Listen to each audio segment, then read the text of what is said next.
Wakenya wameunga mkono maono ya ruwaza ya dira ya mwaka 2060 wakitaka ushirikishwaji zaidi na upatikanaji bora wa huduma muhimu huku nchi ikitekeleza malengo yake ya maendeleo. Na kama anavyoarifu mwanahabari wetu Jacinta Khaweri, wananchi wanasema huduma bora, afya na fursa kwa vijana zinapaswa kupewa kipaumbele katika kufanikisha maono hayo.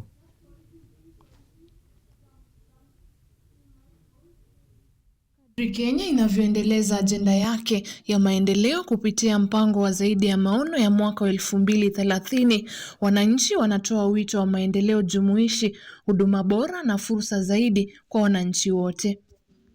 Wananchi wameunga mkono maono ya mwaka wa 2030 wakisema mafanikio yake yatategemea maendeleo ya kijamii na kiuchumi yanayowashirikisha kikamilifu watu kutoka jamii zilizotengwa na zilizo katika mazingira magumu.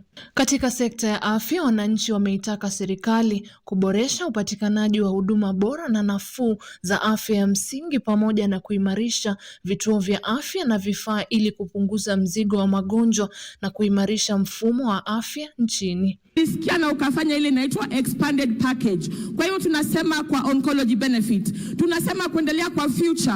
Tungependa kuona future ambayo hospitali inaenda kwa wagonjwa na sio wagonjwa kukuja kwa hospitali. Hiyo inamaanisha nini? Kuhakikisha kwamba primary healthcare, prevention na primary healthcare imesisitizwa pale mashinani, kwa sababu already tuko na wale wanaitwa community health promoters. How well can we make use of them to ensure that in the vision we are not handling a sick country? Kwa upande mwingine, wameitaka serikali kuongeza uwekezaji katika michezo na kuweka vipaji vya Wakenya katikati ya utekelezaji wa maono ya mwaka wa 2030. Wanasema kuwa kuwawezesha wanariadha na kuendeleza vipaji vyao kunaweza kuchangia maendeleo ya kijamii na kiuchumi ya nchi. Kama wanariadha hapo awali hatuko tunaona kama tuko na mwelekeo na ya muhimu sana kuhusu hii maneno Vision 2030 and beyond. Sisi kama wanariadha tungetaka kusaidia Wakenya. Kwa vile mnatuelewa, sisi kama wanariadha tumeweka Kenya kwa picha mzuri pale duniani.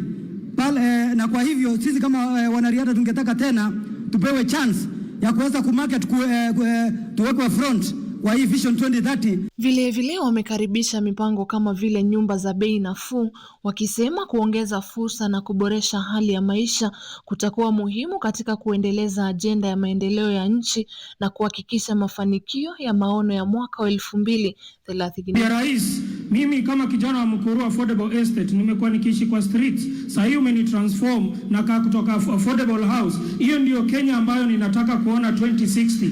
Kenya ambayo hata ule kijana mdogo, mimi kama Rasta, mimi ndio mrasta hapa ndani. Hii ndio equality ambayo unaongelelea, kwamba pia sisi wa Rasta hatutaona kama wezi, but pia tunaona kama watu wa maana. Through affordable house nimeweza kusave pesa yenye nilikuwa nalipa rent ya mama yangu na yangu. Sasa nimerudi shule, niko MKU Law School, karibu namaliza shule, nikuwe wakili kama mtu wa wengine. Wakenya wanasema kufanikisha maono ya mwaka wa 2060 kutahitajika maendeleo jumuishi, huduma bora za msingi na fursa zaidi kwa wote, hasa vijana na jamii zilizotengwa. Jacinta Khaweri, Runinga ya KU.